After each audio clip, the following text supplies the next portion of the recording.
അക്കൗണ്ടൻസിയിൽ സാറേ ഏതൊക്കെ ചാപ്റ്റർ പഠിക്കാനുള്ളത്, അഡ്മിഷൻ ഫുള്ള് പഠിക്കണോ, ഇങ്ങനെ കുറേ ഡൗട്ട് കുറേ ആളുകൾക്കുണ്ട്. ഓക്കെ, അത് തീർക്കാനാണ് ഈ വീഡിയോ. നിങ്ങളുടെ സമയം ഒട്ടും വേസ്റ്റ് ആക്കാതെ നേരെ വീഡിയോയിലേക്ക്.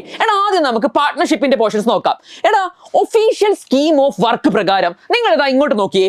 ആദ്യത്തെ ടേം എന്ന് പറയുന്നത് നോക്കൂ, ടേം 1 ജൂൺ ജൂലൈ ഓഗസ്റ്റ് എന്ന ആ ടേം 1 നിങ്ങൾ പഠിച്ചിരിക്കേണ്ടത് ഒഫീഷ്യൽ സ്കീം ഓഫ് വർക്ക് പ്രകാരമാണ് accounting four partnership basic concept പഠിക്കണം. ഓക്കെ, ഇനിയോ രണ്ടാമത്തെ ചാപ്റ്റർ ആയ റീകോൺസ്റ്റിറ്റ്യൂഷൻ ഓഫ് പാർട്ട്ണർഷിപ്പ് ഫേം, അതിലെ admission of A partner. Admission of A partner. അപ്പൊ ആ ചാപ്റ്റർ ഫുൾ ഉണ്ടോ നിങ്ങൾ ചോദിക്കും. നിങ്ങൾ ശ്രദ്ധിച്ച് നോക്കിക്കോ, ഇതില് ബ്രാക്കറ്റിൽ കൃത്യമായി പറയുന്ന ഒരു കാര്യമുണ്ട്, up to treatment of goodwill. അതായത് അഡ്മിഷൻ തുടങ്ങുമ്പോൾ നിങ്ങൾ ന്യൂ റേഷ്യോ കണ്ടുപിടിക്കാൻ, സാക്രിഫൈസിംഗ് റേഷ്യോ കണ്ടുപിടിക്കാൻ പഠിക്കുന്നുണ്ട്. അതിനുശേഷം ഗുഡ് വിൽ എന്താണെന്നും ഗുഡ് വില്ലിന്റെ വാല്യുവേഷൻ എന്താണെന്നും പഠിക്കുന്നുണ്ട്.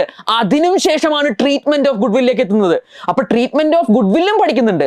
അതിനുശേഷം നിങ്ങൾ എങ്ങോട്ടേക്ക് പോകും? അതിനുശേഷം നിങ്ങൾ റിസർവ് ക്യാപിറ്റലിന്റെ അഡ്ജസ്റ്റ്മെന്റ്, റിസർവ്, പിന്നെ P&L അക്കൗണ്ട്, അങ്ങനെ സാധനങ്ങളുടെ അഡ്ജസ്റ്റ്മെന്റുകൾ, പിന്നെ റീവാലുവേഷൻ അക്കൗണ്ട്, പിന്നെ അഡ്ജസ്റ്റ്മെന്റ് ഓഫ് ക്യാപിറ്റൽ തുടങ്ങിയ ഏരിയയിലോട്ട് പിന്നീട് നിങ്ങൾ പോകും. ഓക്കെ, പക്ഷേ അത് വന്നേക്കുന്നത് അടുത്ത ടേമിലാണ്. ടേം 2 അഡ്മിഷൻ ഓഫ് എ പാർട്ട്ണറിന്റെ നോക്കൂ, from adjustment for accumulated profits തുടങ്ങി ബാക്കിയുള്ള പോർഷൻസ് അടുത്ത ടേമിലാണ്. അപ്പോൾ ഒഫീഷ്യലി പറയുകയാണെങ്കിൽ ട്രീറ്റ്മെന്റ് ഓഫ് ഗുഡ് വിൽ വരെയേ ഉള്ളൂ. പക്ഷേ ലാസ്റ്റ് ഇയേഴ്സിലൊക്കെ ഒരു ഒഫീഷ്യൽ ക്വസ്റ്റ്യൻ പേപ്പർ അല്ലായിരുന്നു ഉണ്ടായിരുന്നല്ലേ. അതുകൊണ്ട് തന്നെ ഈ സ്കീം ഓഫ് വർക്ക് അങ്ങനെ വൃത്തിക്ക് പാലിക്കപ്പെട്ടിരുന്നില്ല. എന്നാൽ ഈ തവണ ഒരു ഒഫീഷ്യൽ ക്വസ്റ്റ്യൻ പേപ്പർ വരുമെന്നാണ് പറയുന്നത്.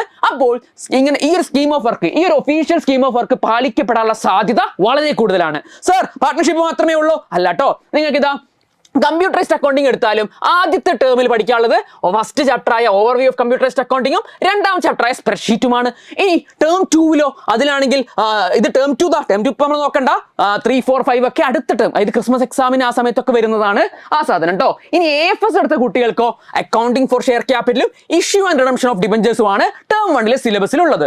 ഇപ്പൊ നിങ്ങൾക്ക് ഇത് ക്രിസ്റ്റൽ ക്ലിയർ ആയിട്ട് മനസ്സിലായില്ലേ? ഇനി ഡൗട്ട് അടിക്കാതെ വേഗം പോയി പഠിച്ചോളൂ, ഒട്ടും സമയം കളയാതെ. ഇനി മറക്കണ്ടേ, നമ്മുടെ അക്കൗണ്ടൻസി ലൈവ് ഉണ്ട്. എക്സാമിന്റെ തലേദിവസം അതിന്റെ തലേദിവസം ഒക്കെ ലൈവ് ഉണ്ട്. ആ ലൈവുകൾ മിസ്സാക്കരുത്. ഏറ്റവും പ്രധാനപ്പെട്ട ക്വസ്റ്റ്യൻ ഒക്കെ ഞാൻ നിങ്ങൾക്ക് ഡിസ്കസ് ചെയ്ത് തരും. അതുകൊണ്ട് മറക്കണ്ട. തൽക്കാലത്തേക്ക് ബൈ.